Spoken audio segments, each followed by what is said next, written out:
give you the treasures and riches stored in secret places. Magandang buhay mga katiyats, welcome back sa ating treasure marker analysis.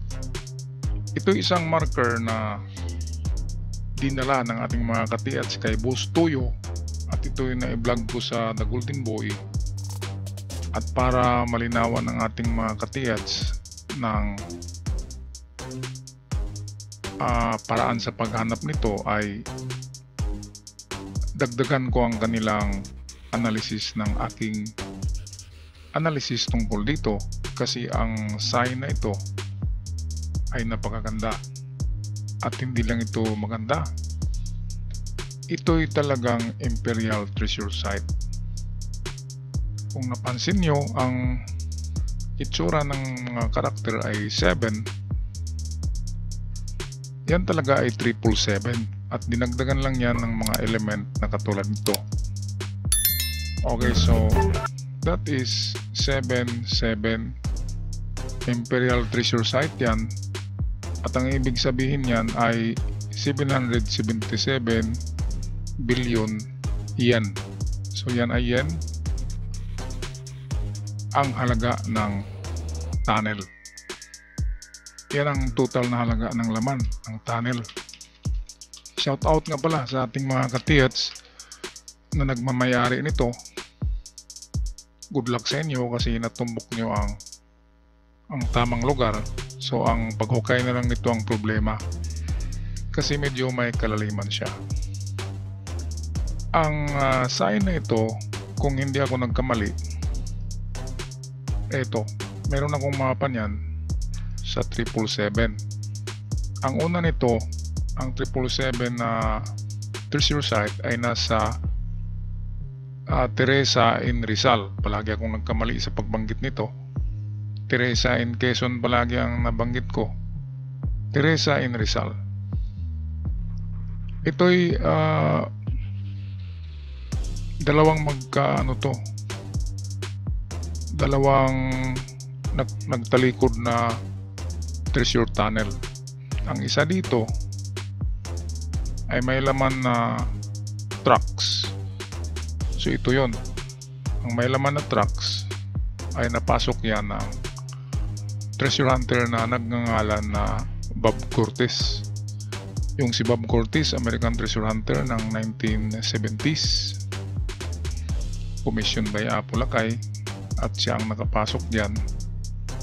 At sinabi niya mayroong 7 truck na nasa loob ng tunnel. At yun lang ang huling nabanggit niya na description sa tunnel. At hindi na siya nagbanggit ng mga ginto. Okay, at ayon sa kwento ng ibang treasure hunter, ang tunnel 2, itong isa kasi tunnel 1, tunnel 2 ito. Ang tunnel 2 ay hindi daw yan napasok kasi merong napakalaking bomba na nakabitin sa kanyang bubong ng tunnel. Yung aerial bomb na pinakamalaki, aerial bomb ng eroplano, parang torpedo,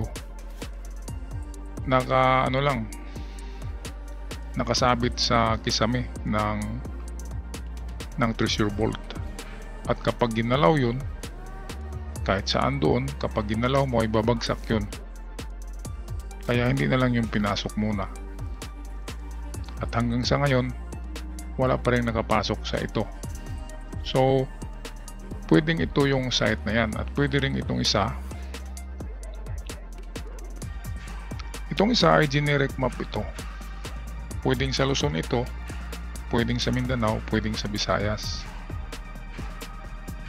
Okay, merong ibang site na gumagamit din ng ganito na layout.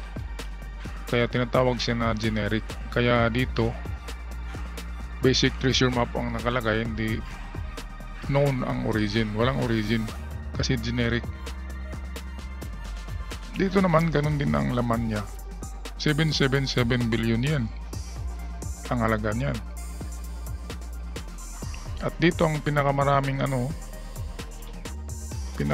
ito, treasure box yan. Ito, treasure box. At ito ay nasa submerged ito underwater. So dito ay makikita natin meron lang siyang creek. So ito yung depository sa gitna. Ito yung shaft. So pagpasok mo sa loob, mag-tunnel kayo ay lalagpas kayo sa water table, and left and right and bottom, tatlong deposito.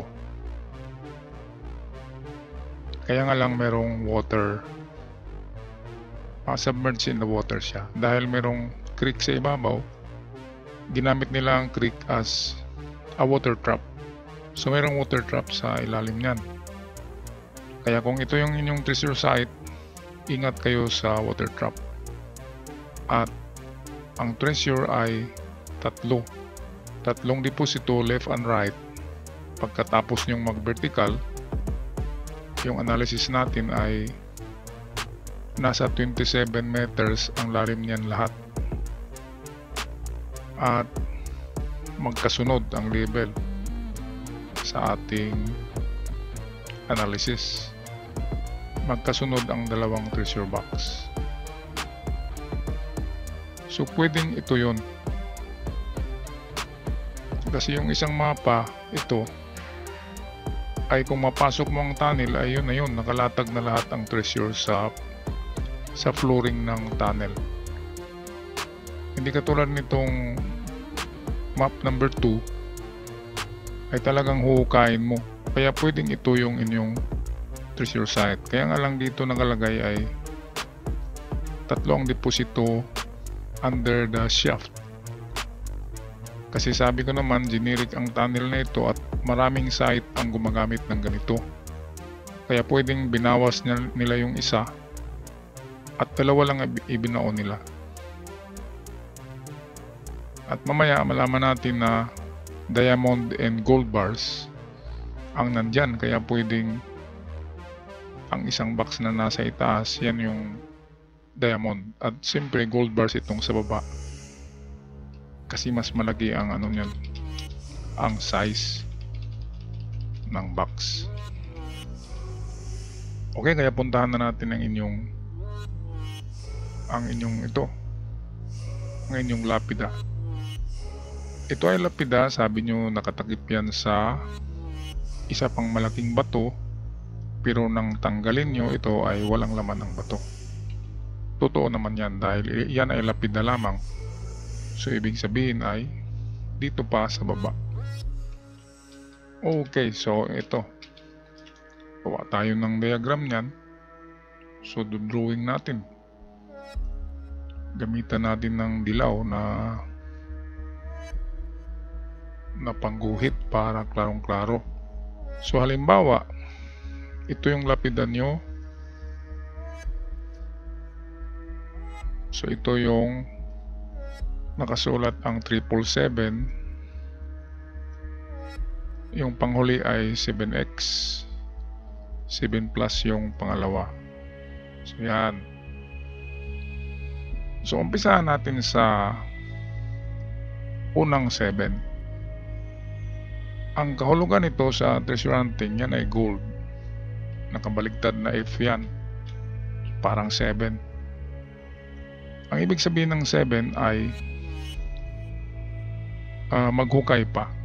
So dig down,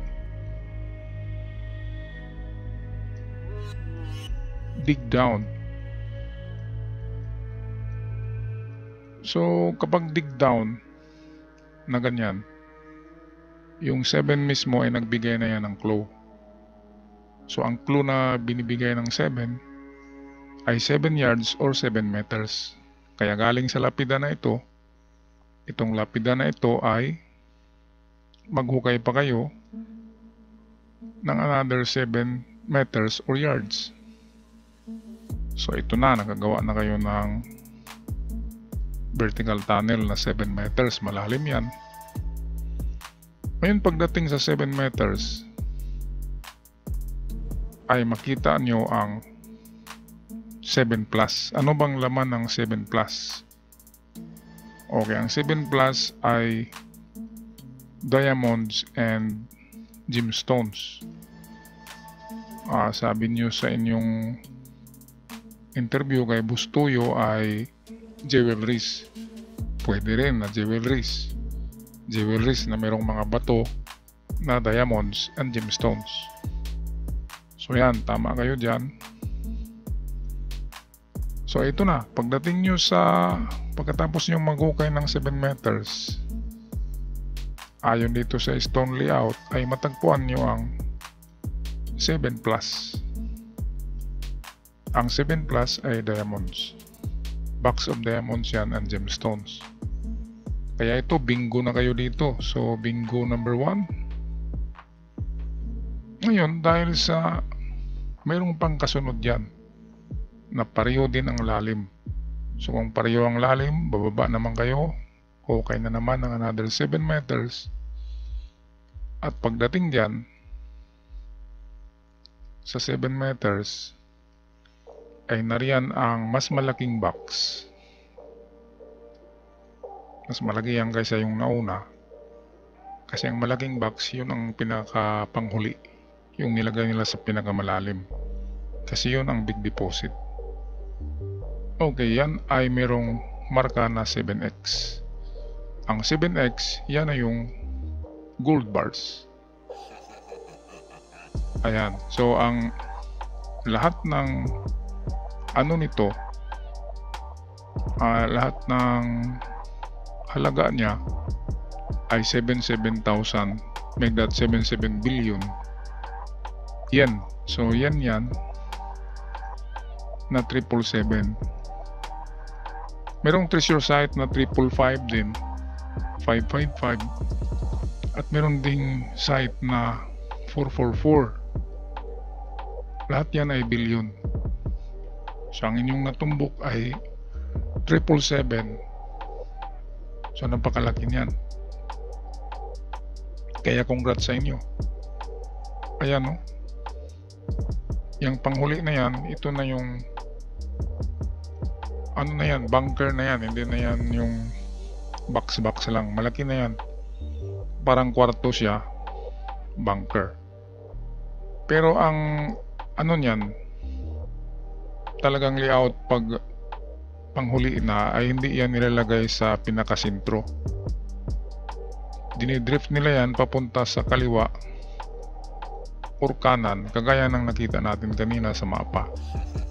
Mamaya balikan natin yun. So dito kayo, drift kayo papunta sa kanan or kaliwa.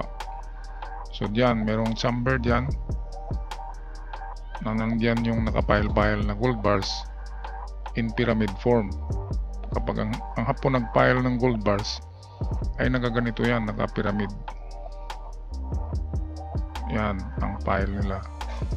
Ang purpose niyan, pag lindol, hindi magkawatak-watak dahil naka-pyramid.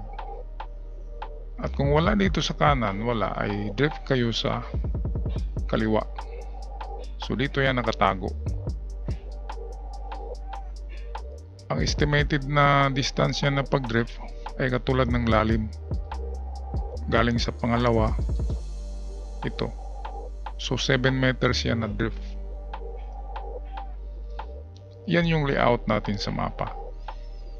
Atin nga balikan yung mapa.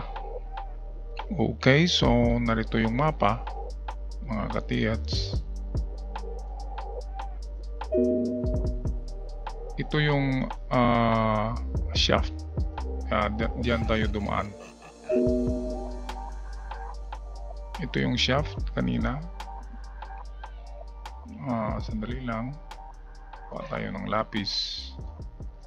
So ayan, ito yung shaft. Narito sa banda rito yung diamonds, gemstones. Ito yung 7 plus.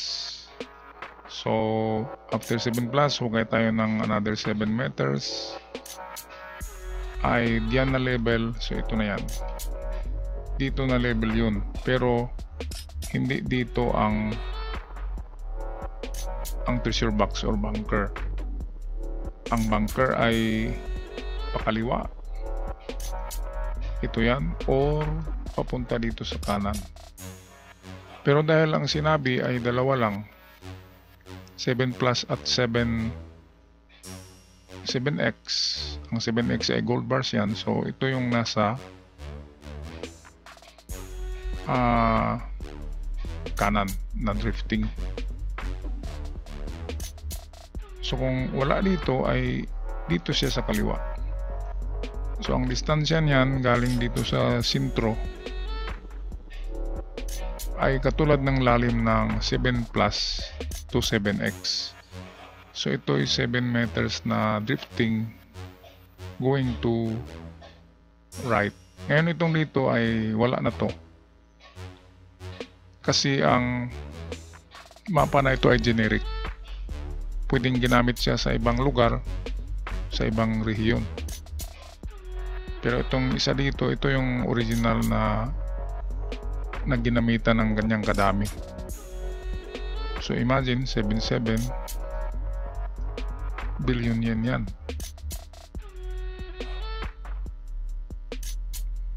So ano pa ba ang possibility ng pagkabaon dyan?